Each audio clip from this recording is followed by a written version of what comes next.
Lactose is a natural sugar. It's a disaccharide present in all dairy products.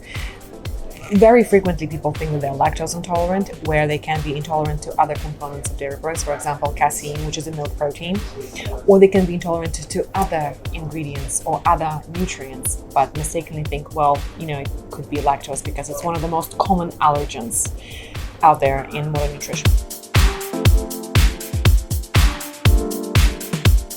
First signs of lactose intolerance is obviously digestive discomfort.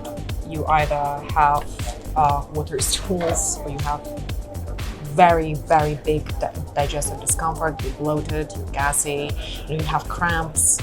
And the surest way to understand if you're lactose intolerant without testing yourself and taking blood is to see whether if you have a meal with lots of dairy in it, how quickly you experience severe cramping, how quickly do you need to go to the bathroom.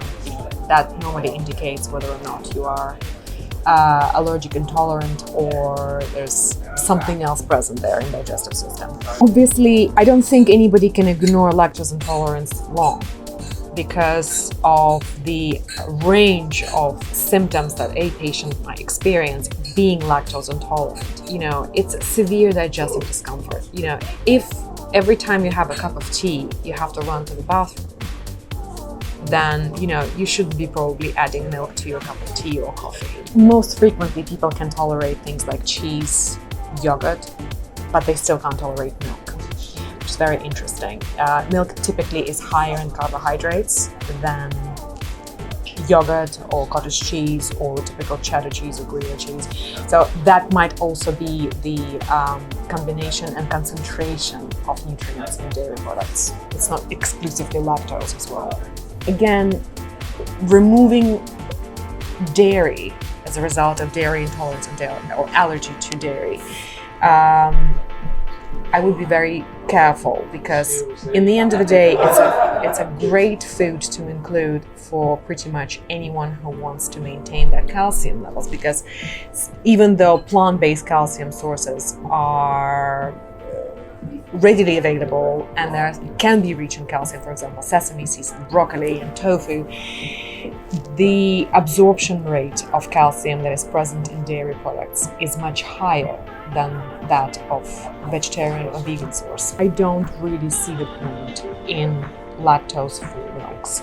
You might as well go for fortified plant-based milks because in the end of the day, calcium can be absorbed optimally in presence of lactose because lactose acts as an absorptive enhancer for certain nutrients, especially calcium. So if it's a case of somebody's, going through or just, being recently diagnosed with osteoporosis or osteopenia, calcium is going to be extremely important. And the easiest way to intake calcium or make sure that the diet is rich in calcium is through dairy products. When we go dairy-free, we need to remember that we can't just eliminate something without making sure that this is substituted at the equal level in terms of macronutrients and micronutrients. So if you're eliminating dairy due to lactose intolerance, but you have your dairy as a big source, a big chunk in terms of your protein source, then you need to make sure that you're topping up your protein by other sources.